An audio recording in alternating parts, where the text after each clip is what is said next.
Doctor हैरान होकर कहते, लड़की के शरीर में कोई बीमारी नहीं है, बिल्कुल स्वस्थ है, लेकिन उसका खून जा कहाँ रहा है। हर दिन उसे खून चढ़ाना पड़ता और अगले ही दिन सुबह उसका शरीर फिर पीला पड़ जाता। ऐसा लगता था जैसे कोई अदृश्य शक्ति रात में आकर सिरिंज से उसका सारा खून चूस ले जाती है।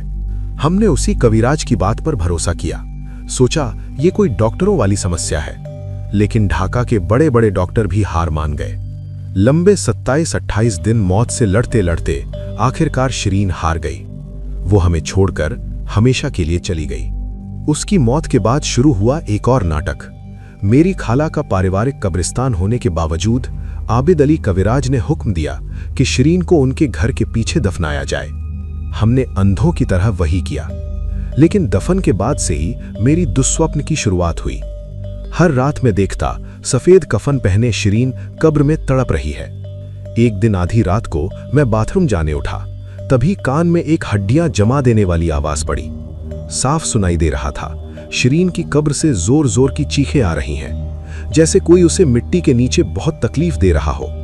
मैं खुद पर काबू नहीं रख पाया, टॉर्च लेकर दौड़ा और खाला से कहा, खाला मैं अब और नहीं सह सकता, चलिए किसी और हजूर या कविराज को दिखाते हैं। अगली सुबह हम एक दूसरे कविराज के घर के लिए रवाना हुए।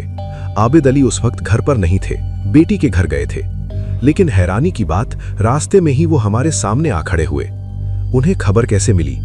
उन्होंने हमें रोककर कहा, लड़की ने बुरा काम किया था, इसलिए कब्र में आजाब हो रहा है, तुम लोग बस दुआ करो।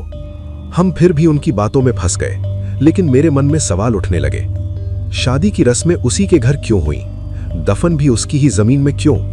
इन सवालों के जवाब खोजने के लिए मैंने मन ही मन बगावत कर ली। ठान लिया कि ये रहस्य मैं जानकर ही रहूंगा।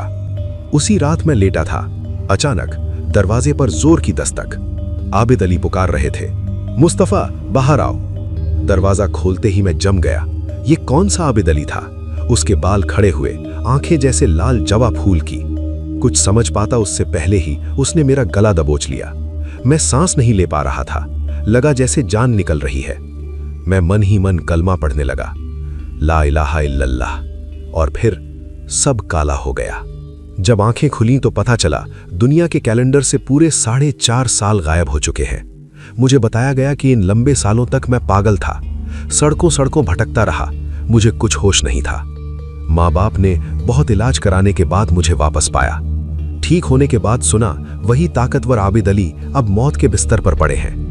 बिस्तर से उठने की ताकत तक नहीं, एक अजीब बीमारी उन्हें धीरे धीरे खत्म कर रही थी। मैं उन्हें देखने गया था। मेरे ठीक होने के कुछ ही दिनों बाद उनका भी निधन हो गया। किस्मत का कितना निर्मम मजाक। जिस आदमी ने मेरी जिंदगी बर्बाद कर दी, उसी को अपने ही हाथ मैंने कब्र में उतारा। तब भी मुझे कुछ पता नहीं था। उसे एक पहुंचा हुआ बुजुर्ग समझकर उसकी जनाजे में शामिल हुआ, लेकिन असली सच मुझे उसकी मौत के ठीक 1 साल बाद पता चला। माँ के मुख से वो सच सुनकर लगा मानो पैरों के नीचे की जमीन खिसक गई हो।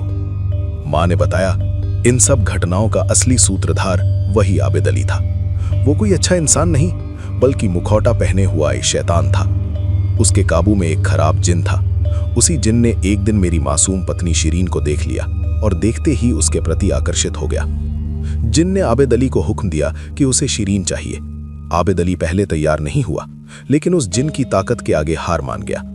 सबसे घृणित सच ये था, उस बसर की रात मेरे शरीर में मेरी कोई होश नहीं थी। वो घिनौना जिन मेरे शरीर पर कब्जा कर शिरीन को भोगता था, और मैं तो बस एक जरिया था, एक खोखला खोल। शिरीन के शरीर से वही पिशाच उसका खून चूसता था, और मैं एक असहाय कठपुतली की तरह सब सहता रहा। लेकिन पाप किसी को भी नहीं छोड़ता। आखिरकार वही जिन आबिद अली के ऊपर ही टूट पड़ा। उसे मार मार कर ऐसी हालत कर दी कि वो बिस्तर से उठ भी नहीं पाता था। मरने से पहले तड़प तड़प कर उसने मेरी माँ के सामने सब कबूल किया। उसने माफी मांगी थी। माँ ने शायद उसे माफ कर दिया हो, लेकिन मेरी खाला, जिसकी बेटी उससे छीन ली गई, वो उसे कभी माफ नहीं कर सकी। सच जानने के बाद मेरे सीने में आग धधक उठी। जिस आदमी को मैंने इज्जत से दफनाया था, उसी को मार डालने का मन कर रहा था। यकीन मानिए, मैं खुद को रोक नहीं पाया। गुस्से और नफरत में अंधा होकर जूता हाथ में लेकर उसकी कब्र पर भागा। जिन हाथों से उसे मिट्टी दी थी, उन्हीं हाथों से उसकी कब्र पर जूते मारे। मैं चीख कर बोला, तूने मेरा सब कुछ छीन लिया, अल्लाह तेरा हिसाब करेगा। वो तूफान अब थम चुका है। अल्लाह ने उसका फैसला कर दिया है। मैंने नई जिंदगी शुरू कर दी है, परिवार है, बच्चे हैं, कारोबार में व्यस्त रहता हूं। लेकिन क्या बीते जख्म कभी मिट जाते हैं? सब लोग खैरियत से रहें, संभल कर रहें। अनजान चीजों पर कभी अंधा भरोसा ना करें। अस्सलामु अलैकुम।